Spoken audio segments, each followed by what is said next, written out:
So he wasn't in shape. So you compound all of that with that, and then some people think, well, it's the TV show. No, guess what? They were doing the TV show last year in LA. He won 6th Man of the Year. He also said this. In LA, he knew his role exactly. They give him the ball, he take it to the basket. In Dallas, he didn't know if he should start the offense or finish the offense. So he's trying to, and he used to do triangle offense. So he's trying to figure out where he fit in. He don't want to try to take over and not let the other guys do what they're supposed to do. But that excuse is kind of hollow right now. It's February. Vince Carter done figured it out. Get it together. You know what I'm saying? All these other veterans done figured it out. Get it together. Lamar, come on now. Here's some, what do you like, candies? Here's some candy. Hey. now, what do you think about Gasol and the Lakers? It seems like we're going to do the same thing. Well, that's what Lamar didn't want to go through. Not knowing if they're still going to try to trade you. And Kobe said, if you trade him, just get him out of here. Right. But don't stop talking like that. Either we're going to keep him or trade him, but don't keep it twisting in the wind. Right. And see, that's what Lamar didn't want to be in. So that's why I'm saying, when people say he don't want to be in Dallas, yes, he does. He knows his situation. He's just embarrassed right now because he's not producing. And hopefully it won't compound itself. Now let's go back to Jeremy Lin real quick. Y'all know about Jeremy Lin, right? Oh, yes, sensation. Bring it on. Do you know about his new shoes? His new shoes? Air Lens. I am not making this up.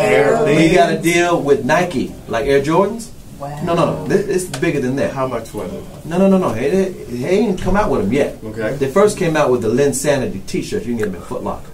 But they sold off the racks just like that. And they said, wait a minute, we're going to give him a better deal. Instead of his little rookie deal, we're going to give him a real good Nike contract because he's the most popular athlete in China now. Okay? Forget the United States. The United States don't have... China has 3 times the population of the United States. And they spend the money. Yeah, and they got the money. They're not in no social economic decline right now. They are balling over there, and he is the biggest star. Did you hear what Yao Ming said about Jeremy? What did he say? He's so deep. Yao Ming said, and he's over there in China now. He's retired. They said, what do you think about Jeremy Lin? He said, well, everybody over here is excited about him. I'm 7'6", so people can't relate to me as well as they can to him. He's 6'3", so more kids over here feel like they can do it. They can make it. He said, I like him because there's some strength in him that people don't understand. They look at him, you know, and they say, look at that strength, but it's not like fire. He said, he's like the ocean. He said, on the surface, you don't know the power that's down there beneath what he's got, the strength inside. Oh, man. I know. Yeah, I mean, I'm going to really push you over top on this one. Now, everybody knows the story. He came out of nowhere. He used to be with the Mavericks for the Summer League. They offered him a 1-year deal because he looked good in Las Vegas. But he's from San Francisco Bay Area. Golden State Warriors offered him a 2-year deal. He wound up in the D-League. They cut. Houston Rockets picked him up, put him in the D-League. They cut. Knicks picked him up.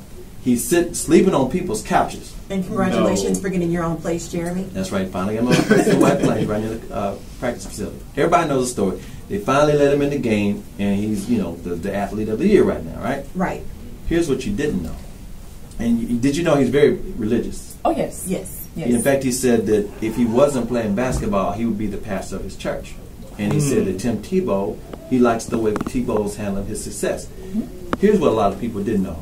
And Udonis Haslem, who plays for Miami, told this story that I'm going to talk about on the radio tomorrow. So y'all get the preview. Oh, thank you. All right, thank you. And tell them what show you're on in the morning. Skip Murphy and Company. Thank you. SMACDFW.com. Right. On demand. On demand. All right, Udonis Haslem plays for the Miami Heat, and a lot of people don't know this, but NBA players before the game they have a chapel service. Right. In different cities, and both teams can go.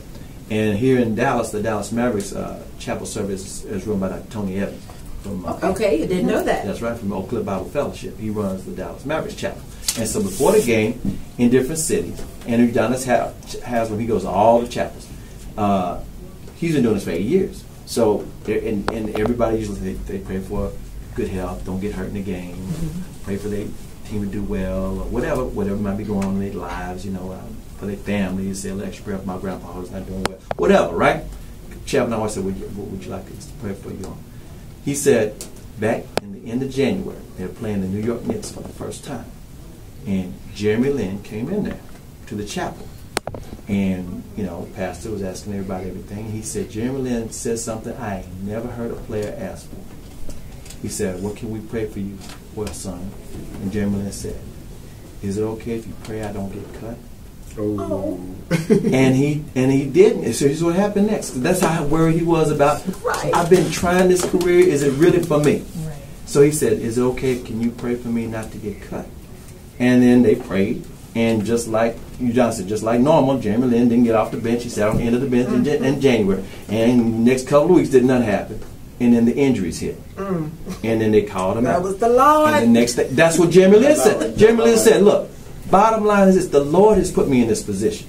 He said, you can say all these things, hitting the last second shot, hitting the three, winning the games, whatever it is, Linsanity, whatever you want to call it. He said, the Lord put me in this position to play for the Knicks in Madison Square Garden in front of because if it was happening in Sacramento or Milwaukee, wouldn't nobody be paying attention. Right. In New York, they always say, yeah, right, unless it happened in their town. They don't believe it unless it happened in the Big Apple. That was a good story. So now you know. We got the first-hand pick on that, too, just to let you know on the level with Billy Fields. All right.